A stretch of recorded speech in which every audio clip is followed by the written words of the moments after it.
You are about to hear details of the life of Julian Fontana. Did he really live in the shadow of Chopin?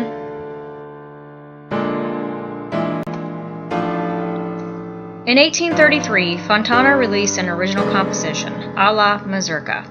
He had a short stay in Hamburg, where he composed this work. 10 years later, he traveled to Paris and composed Fantasie Brillante pour la piano. A year later, he traveled to Cuba. Here is where Cuba was introduced to the works of Chopin. Because he was fluent in many languages, traveling to many countries was easy for him.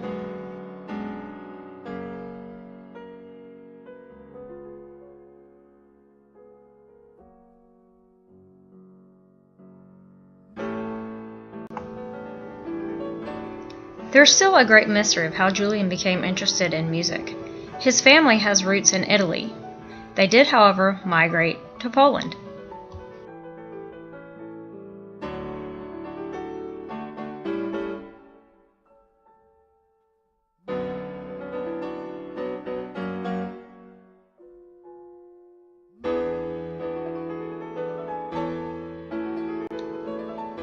His family was compromised of many architects. One of the most famous designs was in Warsaw in the late 1600s. It was the Church of the Holy Cross. This building was used for many royal events and coronations. In the 1830s, the uprising against Russia failed and the property of the family was seized.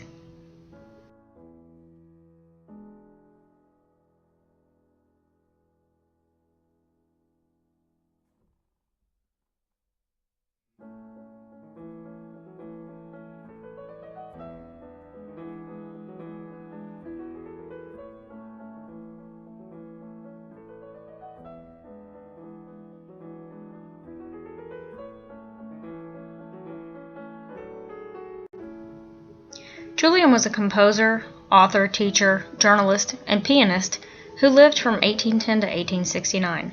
Julian was born in Poland and had one sister. For the time period, it was impressive. He almost made it to his 60th birthday. In 1828, he received his first degree and immediately registered to study law. He was a very good friend of Frederick Chopin. Julian and Chopin worked closely together. You could say they were under the same umbrella. Julian would edit, examine, critique, publish, and execute performances of Chopin's works. He was sort of an administrative assistant or disciple to Chopin. Chopin and his family were grateful of his help because Chopin was sick and needed care.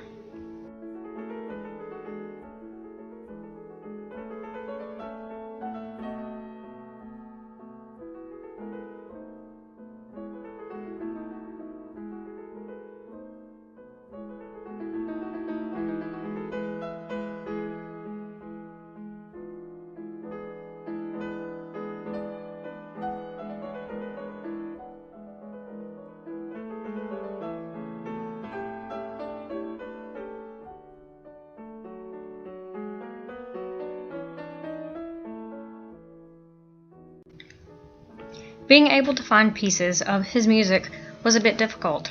I was able to find 2 of his creations. I enjoyed listening to both of the pieces. I'm not sure what message or meaning is behind the song, but it has captured me. I can picture people dancing to the music. The triple meter is typical of a mazurka song. I find it simply amazing how he can play the piano with scales going up and scales going down at the same time. I've always wanted to learn how to play the piano, and to hear this is inspiring.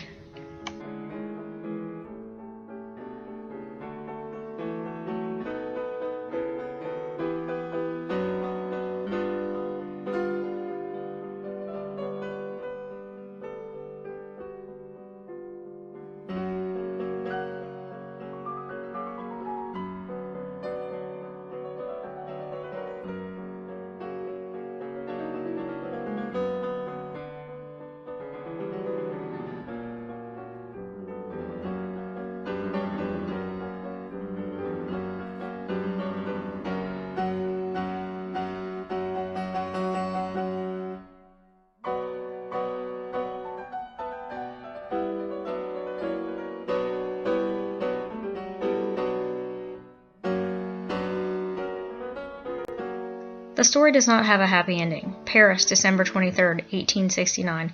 Fontana takes his own life. He struggled with deafness and illness. His ashes were placed in a cemetery in Paris. His tomb encompasses other Poland patriots.